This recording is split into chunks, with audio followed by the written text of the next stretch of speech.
Así que los Skrulls son los malos.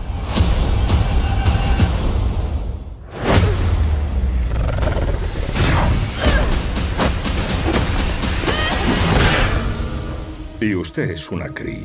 So congratulations on your movie. It is a really different movie from the previous that you made, isn't it? How is that process to get into a big budget movie? It's really fun.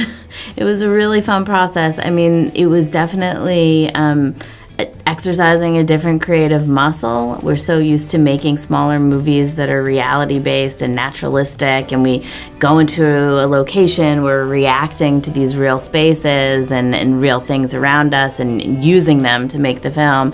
And in this case, we had a lot of worlds that we were building from scratch.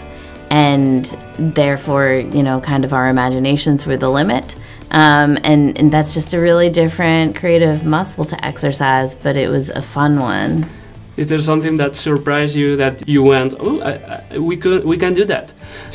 Yeah, I think the visual effects component to the movie was really daunting at first and a little intimidating, but I think that we were working with some really wonderful, patient and talented people who sort of gave us an education in visual effects, and it was really fun, and I think that's something that won't be intimidating anymore. It'll be something that we look forward to using again. I wanted to talk about that because Black Panther won 3 Oscars the other day, and it reminded us that these movies are very collaborative, very collective. Is there someone from your team that you would want to stand out, whose work would you want to emphasize?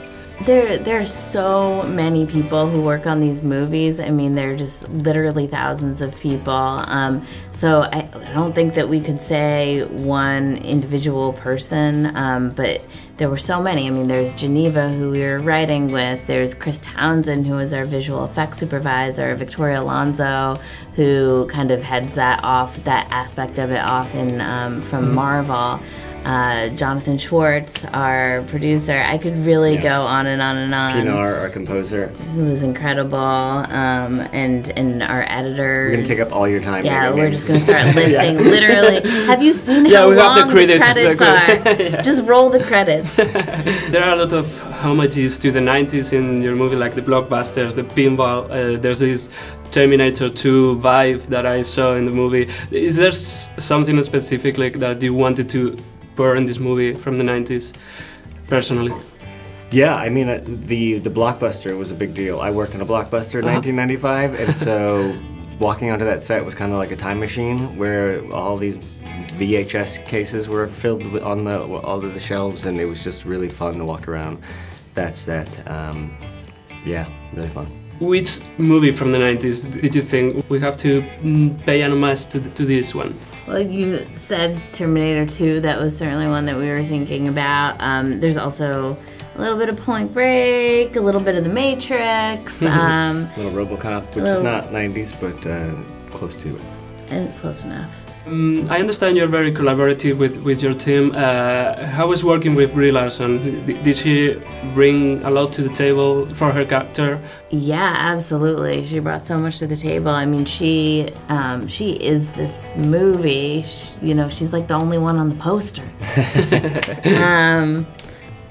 Yes, and she's somebody who, even before we had a script, we were talking about the character and what was important to us about bringing that character to life.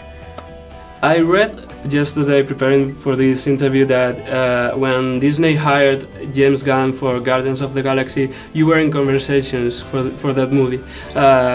Can you tell me what was your vision for that movie? And have you been trying to get to direct a Marvel movie for a lot of time? This will disappoint you, but that was actually incorrect. We were never up for Guardians. We never had any conversations with them. In fact, when I know the article you're talking about, it was mentioned our agent saw that and called up Marvel and said, "What is this? What happened?" And so, in a weird way, that kind of got the conversations going between us and Marvel. Because they were like, "Who?" And so it was just a misunderstanding on the telephone, I think, like a game of telephone. Somebody misunderstood the names and printed that it was us. They were wrong. good journalism.